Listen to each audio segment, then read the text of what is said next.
So for today, we're going to be going over electrolytes and precipitate reactions. So first question, what happens when an ionic compound dissolves in water? Down here in the corner we see the ionic compound. We can see alternating positive and negative ions arranged in some order. Now water molecules, because, and here's a water molecule here, water molecules, because they have partial charges on them, are attracted to the ions in the crystal. The water molecules will come over and actually bond to the ions, weaken the ionic bonds, and pull the ions out of the crystal. Now once they do that, the ions become surrounded by water molecules, as you can see them in both of these pictures here. Notice that the water molecules orient themselves so that the negative part of the water molecules is pointing in towards the positive ion, and the opposite is happening here. For the negative ion, it's the positive parts of the water molecules pointing in. Now this process where water bonds to these ions is called hydration. So this is showing the hydration of ions. Now once this happens, the water then prevents these ions from linking back up and reforming the crystal. The only way that can happen is if you get rid of the water. So if you add some salt to water, this is what happens to the salt. And it seems to disappear because the ions are all separated from each other. They're all not stuck together. You know you can get the salt back by just evaporating the water. Okay, next, the nature of aqueous solutions. Well, we have some definitions here that we want to go over. First of all, the solute is a substance that's being dissolved, and the solvent for us is going to be the water. So for this entire chapter, we're just going to be looking at water as the solvent. Now, the first thing we're looking at is electrolytes. So a substance that, when dissolved in water, produces a solution that can conduct electricity. Well, one type of electrolyte doesn't do this. It does dissolve in water, but we're not going to get into the ions, as we're going to see. Well, let's check out this diagram here. Starting up here with the upper left-hand corner, we have, this is called an electrical conductivity apparatus. This is plugged into an outlet, so it's really not producing any electricity. But in order for the light bulb to light, the electrons have to go from one electrode to the other. Now these are plastic sleeves that cover the metal electrodes so that you don't give yourself a bit of a shock. But the electrons have to be carried from one electrode to the other through the water, and they're carried by ions. So we need a lot of ions in order to do this. And we can see here, if you follow the arrow down, that we have a lot of ions. And so this one would be called a strong electrolyte, this substance that dissolves in the water because it produces a lot of ions. Now when we go to the middle diagram, you notice that the light bulb is just glowing weakly. So here we have an example of a weak electrolyte. And if we look down here at the diagram, we can see we have mostly molecules and only a couple of ions. Now on the right, you notice that we have no ions at all. So therefore, no conductance. The light bulb doesn't light at all, even though it's plugged in. So these are the three types of electrolytes that we're going to be talking about. For this lesson today, we're just going to be talking about the strong electrolytes and weak electrolytes. Let's check out an example of a strong electrolyte. So here we have sodium chloride. You notice that we have a diagram showing the opposite ions together in the crystal, sodium and chloride ions. The sodium are the smaller ones, chloride are larger. This is larger by volume. And it's sitting in the bottom of the beaker, and the water is there. So you can stir this around if you want, or just let it sit. And after a while, what will happen, you won't see the salt there anymore as the sodium chloride dissolves. Well, the proper word is not dissolves, but dissociates. So dissociate means to separate ions from each other. And this is shown down here in a dissociation equation. So we're starting with solid sodium chloride. The single arrow is what we're going to use to say that we have a strong electrolyte here. And then we have our separate ions. So you're going to be asked to write these type of equations. All equations have to be balanced. Now in this case, it's already balanced. So this is an example of a strong electrolyte. Now here's another strong electrolyte. This is the base, sodium hydroxide. So here's our equation. Here's our formula, S for solid now. Single arrow saying that it's a strong electrolyte.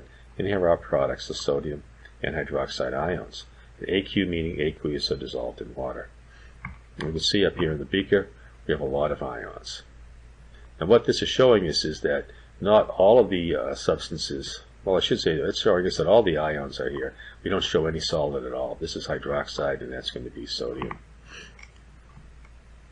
Okay, here's an example of another strong electrolyte. This is hydrochloric acid, which is a strong acid. Now, you notice the verb that's used here is ionized. It's not saying dissolved or dissociated. So ionization is a chemical reaction between water and a molecular substance. So this is a chemical reaction. In the other two equations, we didn't have water involved because those were physical reactions. So the water is able to pull a hydrogen off of the HCl, and when that happens, the water becomes this ion. This is called hydronium. We'll see this later on in the chapter. And we also get chloride. The single arrow tells us it makes these ions very well, and that HCl is a strong electrolyte. Now here's an example of a weak electrolyte, acetic acid. This is the acid in vinegar, and that's its formula. Now, check out our equation. We have the acetic acid reacting with water, but here we have a double arrow. And that means that as we form these ions, some of these ions will link back up and reform the reactants. So when the reaction is complete, it's still going to be mostly water and mostly acetic acid in this form, and we're going to have very few ions. And we can see that up here in the diagram, there are only 2 ions shown, yet we have 4 molecules of acetic acid. So this would be a weak electrolyte. There's another weak electrolyte, ammonia, which is a weak base, and the equation looks pretty similar. The double arrow telling us it's a weak electrolyte. Now we have to have ions to have an electrolyte at all. So both weak and strong electrolytes produce ions, but the weak electrolyte doesn't produce many at all. Now here we have a chart. This is table 4.1 in your book, where we put some strong, weak, and non-electrolytes. This is just a sampling. So under strong electrolytes, we have strong acids and strong bases. And we also have the soluble ionic compounds. So we have 3 different types of strong electrolytes. So any of these now dissolve very well in water and produce a lot of ions. Under weak electrolytes, we have weak acids and we have weak bases. Now the only weak base shown here is ammonia. Now here's water. And if you look down here with that little cross, you see water produces very few ions, so it's an extremely weak electrolyte. Now we also would have some ionic compounds that are insoluble in water. We'll see them coming up. And under non-electrolytes, we can have alcohols and sugars. You notice we have urea here as another example. You can tell that a compound is an alcohol by its name because it'll end with the 2 letters OL. In the formula, we'll have OH at the end. You can't always tell if that's going to be an alcohol. It comes more with experience. And you know, for sugars, they all end with OSC. So these guys here would dissolve well in water, but we're not going to get any ions. So we're going to check out a chart now as we answer this question here. Are all ionic compounds soluble in water? We're going to see the answer is no. So this is table 4.2 in the book. So let's start with the soluble compounds. So if a compound contains any alkali metal ion, so here they are here, or if it contains the ammonium ion, then that compound will be soluble in water. So it doesn't matter what the anion is. As long as the cation is one of these guys, it'll be soluble. Also, any nitrate, bicarbonate, or chlorate compound will also be soluble in water. And now it doesn't matter what the cation is with it. So that means that sodium nitrate, iron 3 nitrate, aluminum nitrate, all soluble in water. And then we have the halides. These are the ions of the halogens. And you notice that fluoride is left out of here because many fluoride compounds aren't soluble in water. Probably should have added that to the chart.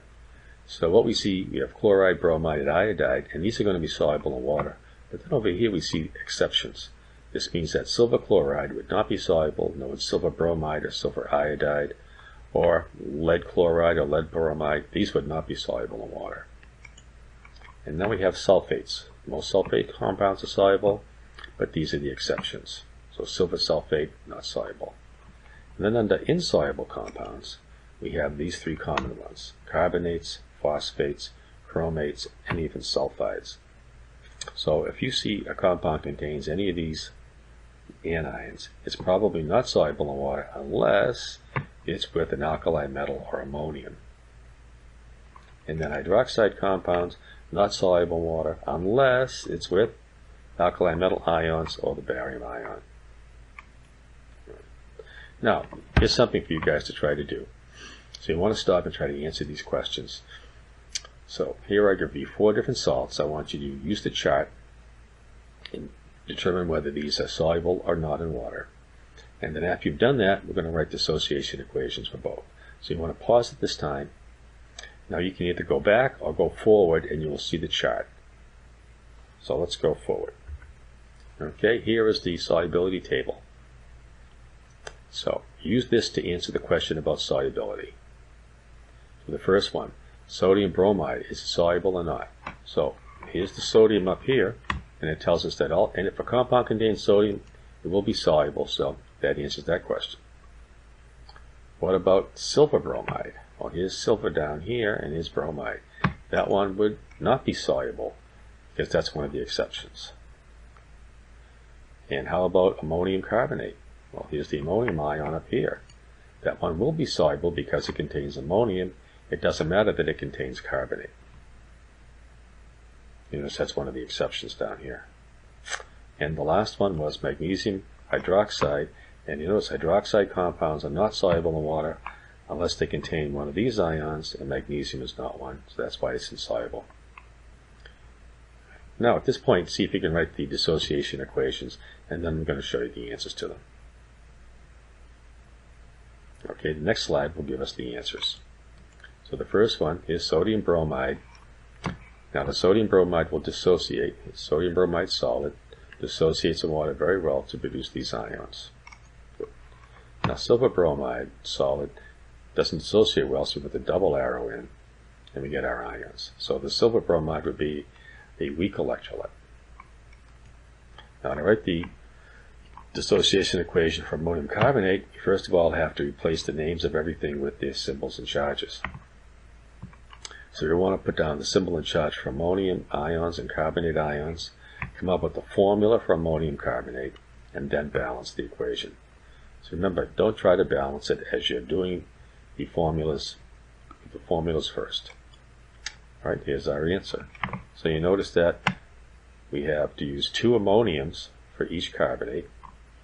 That's because of the charges, and it dissociates very well in water, and we get 2 ammoniums and 1 carbonate. So if you have a mole of ammonium carbonate, you're going to get 2 moles of ammonium ions and 1 mole of carbonate. Whereas up here, 1 mole of sodium bromide will give you 1 mole of sodium and 1 mole of bromide. Magnesium hydroxide gives us magnesium ions and hydroxide.